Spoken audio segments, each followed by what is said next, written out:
तुलसी जी की कथा। बोले तुलसी माता की जय। कार्तिक के महीने में जब कोई तुलसा माता को सींचने जाती, जब कोई तो सींच के आ जाती, पर एक बुढ़िया माई आती और तुलसा माता से रोजाना कहती, तुलसा माता सबकी दाता, मैं बिरला सींचू तेरा, तू कर निस्तारा मेरा। तुलसा माता अड़वा दे, लड़वा दे, पीतांबर की धोती दे, मीठा मीठा घास दे, बैकुंठ का वास दे, चटके की चाल दे, कटके की मौत दे, चंदन का काठ दे, झालर की झिनकार दे, साईं का राज दे, दाल भात का जीवन दे, 11 का दिन दे, श्री कृष्ण का कंधा दे।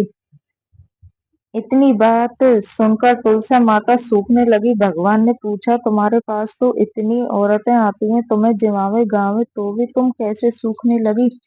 तुलसा माता ने ये कहा कि एक बुढ़िया माई आती है जो रोजाना इतनी बात कहकर चली जाती है। मैं और तो सब कुछ दे सकती हूँ, पर आप श्री कृष्ण जी का कंधा कहाँ से दूंगी?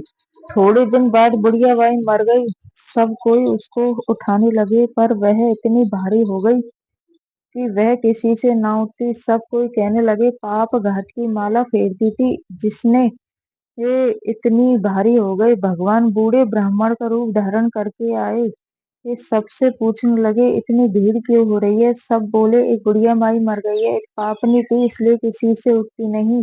तब भगवान बोले कि कान में मुझे कुछ कहने दो, मैं कुछ बात कहना चाहता हूँ, तो वह उठ जाएगी। सबने कहा कि तू भी मन की निकाल ले।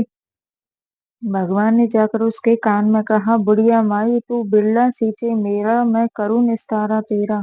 बुढ़िया माई अड़वा ले, गड़वा ले, पीतांबर की धोती ले, मीठा मीठा घास ले, बैकुंठ का वास ले, चटके की चाल ले, पटके की मौत ले, चंदन का काठ ले, झालर की झनकार ले, साईं का राज ले, दाल भात का जीवन ले, श्री कृष्ण का कंधा ले।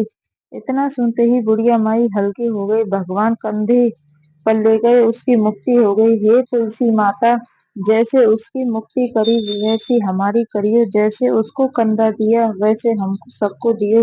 बोले तुलसा मैया की जय।